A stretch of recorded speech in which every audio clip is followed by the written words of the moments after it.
Good evening, everyone. I'm meteorologist Dave Snider with the National Weather Service. Thanks for joining us on this 15th of January. As always, we encourage you to stay up to date with your local weather information, still available at 1-800-472-0391. You can always find us online at weather.gov/Alaska. Just one click will get you to your local forecast information. And if you scroll down just a little bit, you'll find the images from the TV show that you're watching right now. Just one click on that TV desk site there will take you into where you can access all of the graphics. Those gradually go away as we get into the overnight hours and early morning. So as we get new information from all the forecast teams around Alaska, we're giving you the very latest and freshest information there, and so you're not looking at some old maps. But as soon as you come in, if you miss a little bit of the show, the map should be there waiting for you every night.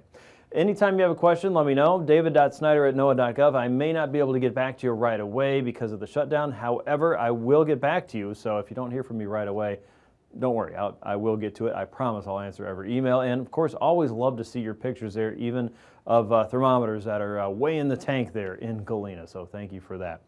Here's a look at what we see around southeast. The dense fog advisory is out for all the way up toward Juneau, Hoonah, down through Angoon, Petersburg, Wrangell, down to just east of Klawock in the inside passage there. Looking at some pretty dense fog that'll probably stick around from tonight all the way into at least tomorrow morning, and it should thin out by tomorrow afternoon. So certainly some improvements as we go, but the Juneau forecast office there says as we get into the nighttime hours here, a lot of this is going to start to thicken up. We're already seeing signs of that by mid-afternoon. So aviation delays and certainly some tricky driving there. Just make sure that as you go around the bend there, you got your low beams on. Take it slow if you can't see, and make sure you give yourself a little bit of space between you and that person in front of you there in southeast tonight.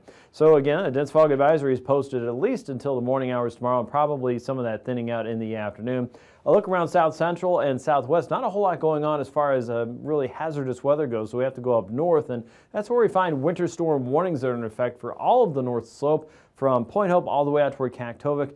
Winter storm warnings will ramp down as we get through the evening hours for some of the western and central parts of the region, but for the eastern Beaufort Seacoast, we're going to keep that winter storm warning up until at least 6 a.m. on Thursday because the wind's not letting up for the region there, probably blowing out of the east around 55 miles per hour. So not only is that a wind chill problem, but it's going to be a visibility problem there. Not expecting a whole lot more in the way of actual precipitation falling. What does fall should be pretty light, but the visibility factor is going to be an issue there as we go from now until 6 a.m. on Thursday morning. So east winds to 55 possible in the region there. For the areas to the west of that, including Prudhoe Bay all the way out through Utqiagvik, Wainwright, Point Hope, we expect winds to start to diminish as we get into the evening hours, but the worst of it's still going to be here. Probably still blustery around Prudhoe Bay and Dead Horse there as that pressure gradient is going to remain up, but look for gradual improvement from the central and western Beaufort Seacoast and westward. Now, further south, winter weather advisories are posted for the interior of the Seward Peninsula,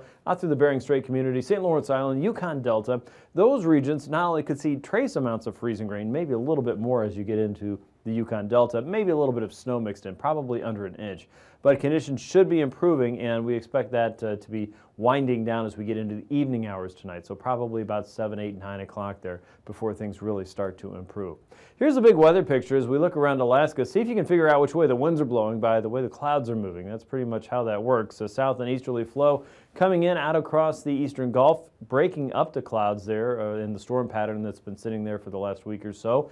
And now with this broad southerly flow working into the interior of Alaska, not only is it going to push us toward a warmer weather pattern in general, but it looks like it's going to be one that's going to stick around at least for the better part of the next week there. So we're going to keep an eye on that. Out across the west, you can still see signs of cold air. The little kind of splotchy cloud cover there around Adak to Shemya tells us there's a lot of cold air in the upstairs part of the atmosphere, and that's allowing cumulus clouds to bubble up and form. Probably have some pretty sporadic snow showers under there. Nothing really significant, but certainly something you'd see if you were in the boat underneath. And out across the Bering, cloud cover continues working eastward, but the overall flow right now is from southeast to northwest across the Great Lakes. So that is going to keep moisture moving into southeast and trying to create more of a stable environment tonight for a very widespread area of fog to form.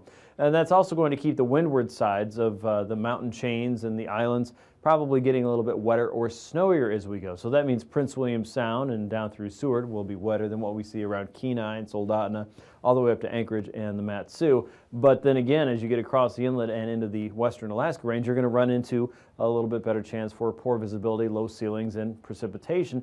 And then you get across to McGrath, it's going to be great. So that's kind of how things are going to go the next couple days.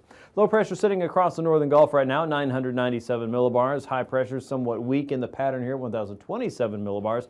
And you can see several areas of stalled frontal activity. But the one that's really having the greatest impact, I think, is the boundary here across the eastern Beaufort, where we have strong easterly winds that have kind of gotten pinched right along the coast. And that very fast flow is what's creating the winds up to about 55 miles per hour at the surface around AKwx for that winter storm warning. So as long as that continues, the blowing snow is going to be a problem, and we'll have that winter storm warning posted.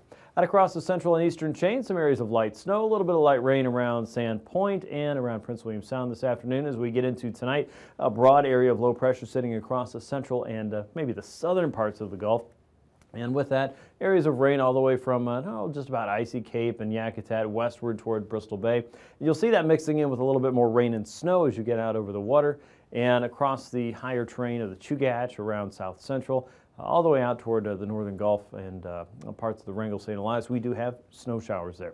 Now out across the west, snow showers all the way into the Bering Strait, St. Lawrence Island there. Low pressure sitting across the Gulf of Anadyr at 1,000 millibars. The cold air locked up behind that, so it's not expected to really have any major surge toward Alaska anytime soon. We've got high pressure here across the Northwest Territories. A little bit of light snow there around the Yukon and blowing snow just across the Alcan. So if you've got some travel out to Dawson, you might run into some of that, as well as areas around the eastern Beaufort Seacoast. Again, we haven't lost track of that. Low pressure scoots a little bit closer to South Central and Kodiak Island and the Alaska Peninsula. Meanwhile, not a whole lot going on over southeast, probably still dealing with some fog in certain areas by tomorrow afternoon, but again, a lot of that should be thinning out. And we should have greatly improved weather across the west and southwestern Alaska, save for areas just south and west of Bethel, where a better chance of precipitation should be found.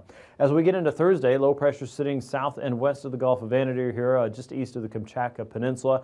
The frontal boundary will gradually sneak eastward toward the central and western Aleutians, with high pressure trying to build in here and chipping away at the clouds. Of course, in the wintertime, that's really not going to go very far. And a trough of low pressure across the west should keep some areas of generally coastal areas of light snow into Norton Sound, the YK Delta, and we're still going to be dealing with pockets of rain and mixed with snow, probably from Bristol Bay and through the Killbuck Mountains. In the western Alaska Range, likely looking at snow showers and light rain around Prince William Sound, but again, up and down Cook Inlet, generally dry conditions there with high pressure across the interior. Still cold, but not nearly as cold as it has been in the last couple of weeks. So winter's still there, but you can certainly see it's kind of nudging its way into kind of warmer mode. Southeast might be getting breezy here. Notice the pressure gradient tightening up around the Lynn Canal, and again, that's always a good sign that there's a little more wind coming in. Of course, that should help to clear up some of the fog. Temperatures tonight back in the 20s and 30s for southeast, for south central, lower to mid 20s there, almost 40 in Kodiak. Prince William Sound temps in the 20s and 30s, -8 in Fairbanks tonight. You're looking at about 13 below around Fort Yukon and anywhere from 10 to 15 below for the North Slope factor. And that wind chill, though, around AKwx with east winds up to 55. Look for 20 degrees around Nome, 23 in St. Lawrence Island, 23 for our friends in Macoriac and St. Paul, about 26 for you. Dutch Harbor and Unalaska near 32. A high of 35 there on your Wednesday. For the middle and Tanana Valley, about 8 degrees, 13 in Eagle, 0 in Fort Yukon. Ambler, about 14 degrees there. Kotzebue near 17, Nome 22, 30s and 40s for daytime highs tomorrow in southeast. South central in the mid to upper 30s, but many places may go above freezing. For south central on Thursday morning, look for temps back in the 20s. Talkeetna about 24, -8 in Fairbanks. Looks like McGrath will be closer to 21. High temperatures as you get into Thursday afternoon, still in the single digits for Tanana and Fairbanks, 11 in Eagle, 0 in Northway. And now, aviation weather around Alaska. And looking at your flying weather conditions, looks like the next several days will be a lot more MVFR, where we have some restrictions of ceiling and visibility, than IFR. But watch what happens. We still have some pockets of IFR around Prince William Sound, through the Kenai Fjords, pockets of IFR around Kodiak Island and the Alaska Peninsula, as well as the Yukon Delta, stretching up into the Bering Strait, and then hit and miss across some parts of the Yukon Flats and the upper Yukon Valley. But notice the broad area of VFR for most of the interior and the North Slope as we go into your Wednesday morning. That even improves a little bit more as we go into Wednesday afternoon, with southeast looking at generally VFR conditions almost all the way through. Probably a few spots here and there around the Chatham Strait that might see a little bit of MVFR throughout the day. IFR across parts of the Kenai Peninsula, the western Alaska Range, all the way down into the Alaska Peninsula, and then widespread MVFR through most of the Bering Sea, stretching up into the Chukchi, and then hit and miss up across the North Slope again, generally just south of Wainwright and Utqiagvik. As we get into Thursday morning, VFR improves across the eastern Gulf. You can see that shift happening a little bit more across south central and southwest, still holding on to that windward side of IFR across the Alaska Range and the Aleutians, as well as the Chugach, and then parts of the interior. You're seeing a little bit more MVFR here in the morning, of course, and then breaks in the MVFR across parts of the Bering Sea and the Aleutians. As we get into Thursday afternoon, that fills in just a little bit more. Southeast still looking really good. North of the Alaska Range and west, things look pretty good to just about McGrath. And then south and western villages still looking at fairly widespread and solid MVFR, with IFR conditions across the Kuskokwim Delta and the higher terrain there, and looking at MVFR through Norton Sound, Kotzebue Sound, and all the way up into the North Slope, with parts of the middle and upper Yukon Valley looking at VFR conditions. Here are your pass conditions for your Wednesday. Anak-Tuvik Pass and Adigan Pass, generally MVFR, but Adigan's going to likely lean over to VFR as we go through the day, so watch for changes there first, and then hopefully we'll see some of that break into Anak-Tuvik. Lake Clark and Merrill Pass will probably hold at IFR conditions through most of the day, especially on the eastern side again, where the wind is pushing that moisture in. Rainy Pass holding at MVFR through most of the day. Windy Pass looking marginal most of your Wednesday. Isabel Pass probably little change throughout the day from marginal levels. Mentasta Pass also looking at MVFR throughout most of your Wednesday. Tanita Pass looking at marginal conditions. And Portage Pass, especially on the eastern side, again, probably going to be IFR most of the day. Chilkoot and White Pass, there looks to be some hints of MVFR in the morning, but the rest of the afternoon looks pretty good. Things should be improving very quickly, if not very early in the day there, if you're trying to get Chilkoot and White.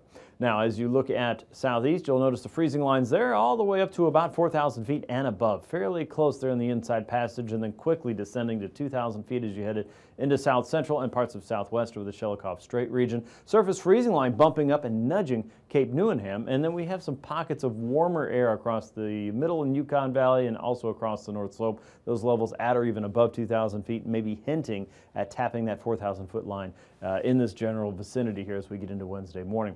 Icing potential, a lot of that's really higher up there. The cold air is certainly there, but the moisture is not. So you have to climb up a little bit higher to run into areas where we would have some general icing concerns. So you can see that it stretches from about above 3,000 feet across the Bering Strait to about 5,000 feet around the Yukon Delta region, Norton Sound, to about 9,000 feet across the northern Gulf, and then above 4,000 feet around the Alcan border and pushing its way just a little bit closer to southeastern Alaska across the Bering Sea, generally about 3,000 to 7,000 feet and higher for a threat of isolated moderate. So generally the risk seems to be generally fairly low right now.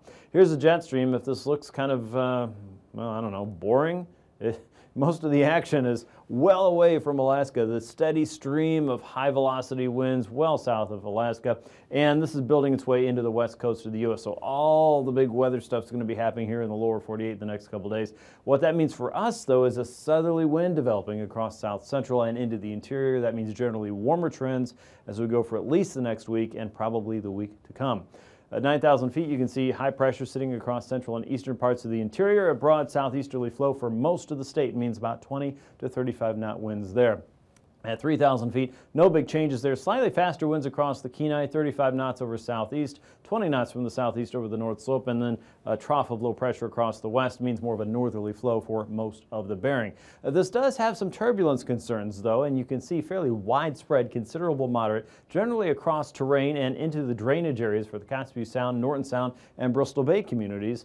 Considerable moderate should be expected generally below about 4,000 feet in the west and south central and southwestern coastlines.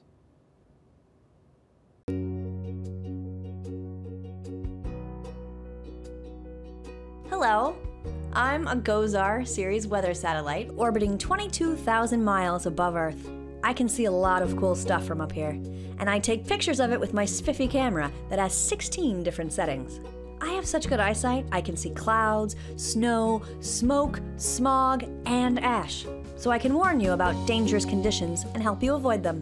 When storms are brewing, I watch them closely and help with hurricane, tornado, and flood warnings to help keep you safe.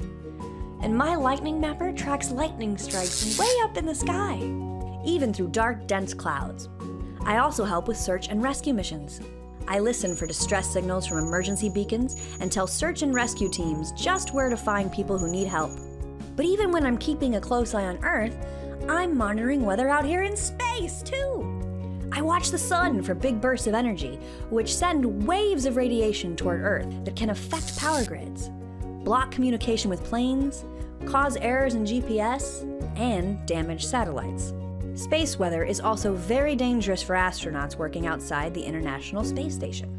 I warn them so they can get inside where they'll be safe.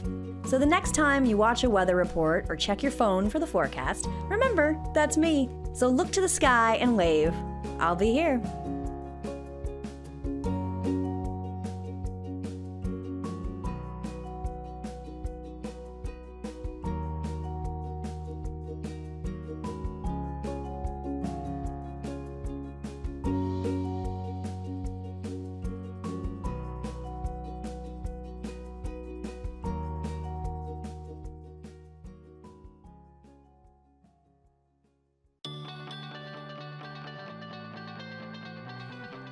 Whoa!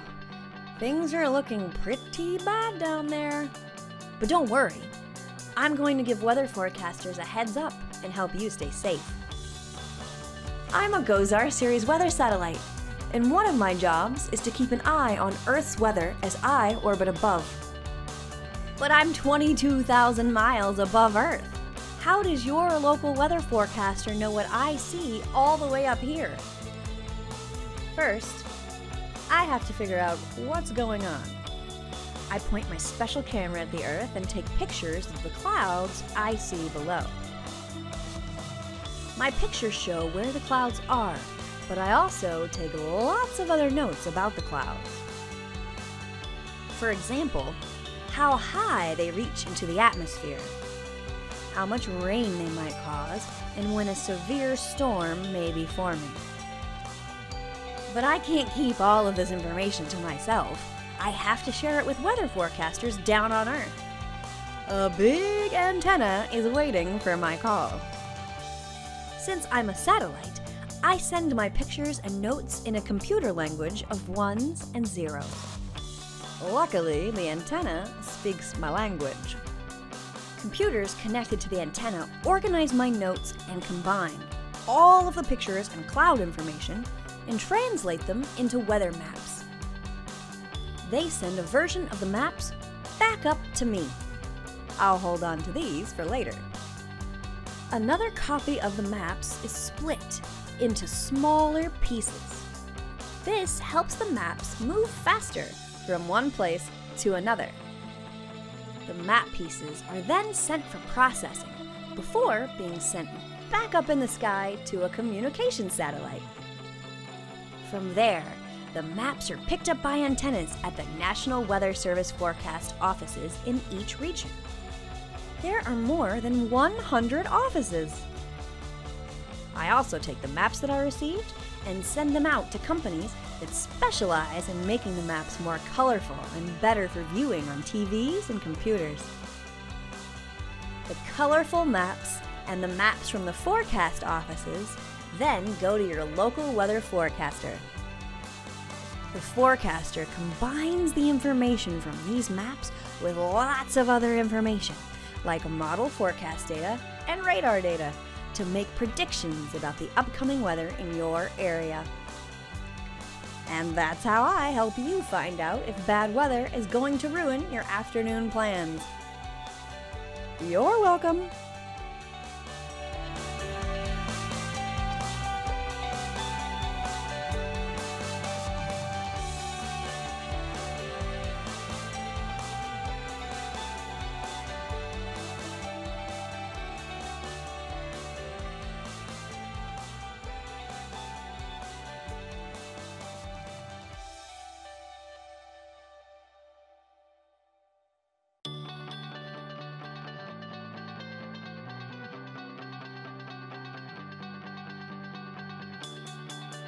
Soon it will be my time to shine in outer space.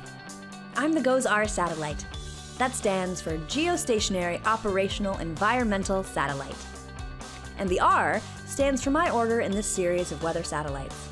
Like my older siblings before me, I'll do a lot for watching weather, but I'm pretty special because I have a lot of new gadgets. I'm originally from Colorado, but my journey to space has a few stops along the way. I'll be shipped in a very special satellite shipping container to Kennedy Space Center. Moving me around is not easy. I'm over 18 feet wide and weigh 6,000 pounds. And then things get really exciting. I get loaded onto an Atlas V541 launch vehicle. A big rocket! Woo! After Atlas and I blast off together, my compartment separates from the launch vehicle and I continue to climb higher and higher. Then I break away completely and unfurl my solar panel and antenna. After that, I have to use my thrusters to get into just the right position, 22,000 miles above the ground and traveling 1.9 miles per second to keep up with Earth's rotation. And then I can officially start my job along with my fellow GOES sisters, where I take advanced pictures for more accurate weather forecasts, map lightning in real time, and improve the monitoring of the sun's activity. It's going to be so awesome! I can't wait!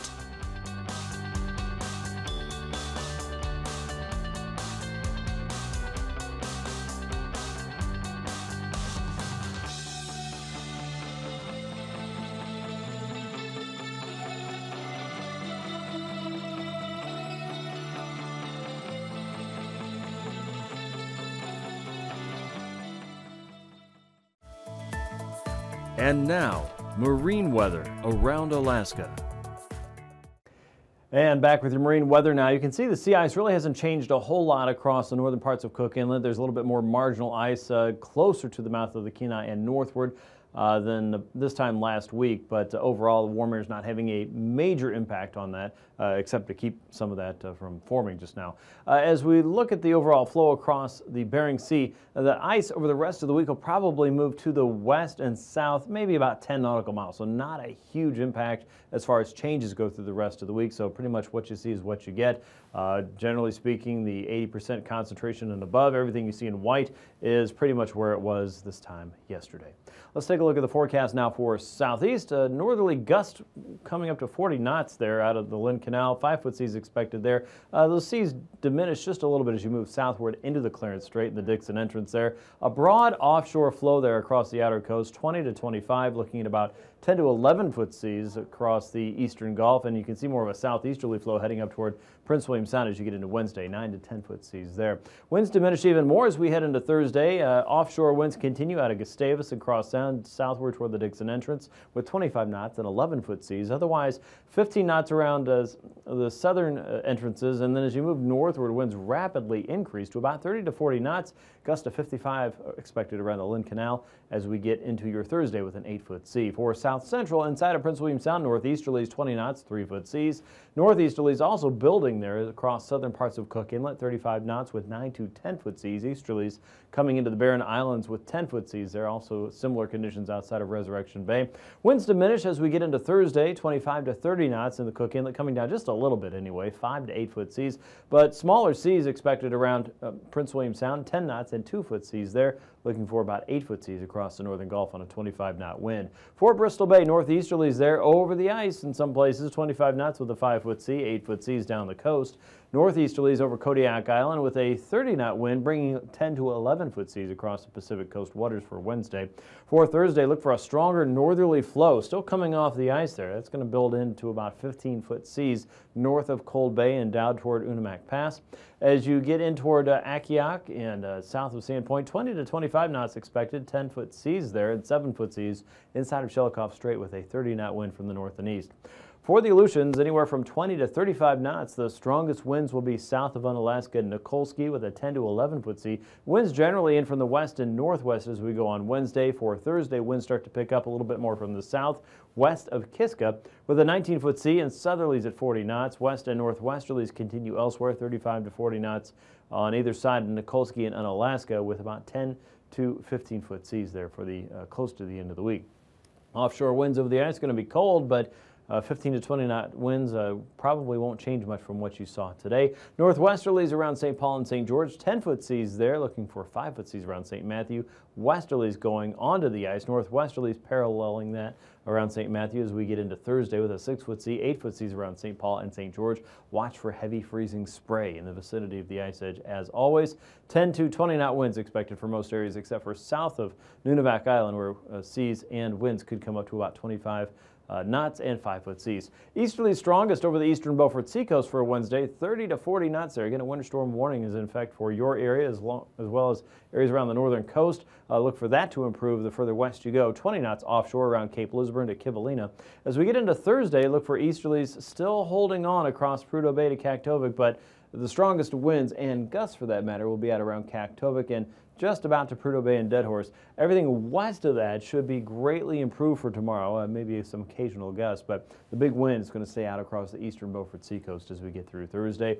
As you get into the Bering Strait, winds generally offshore, 15 knots or so, 10 knots from the north though, blowing over St. Lawrence Island.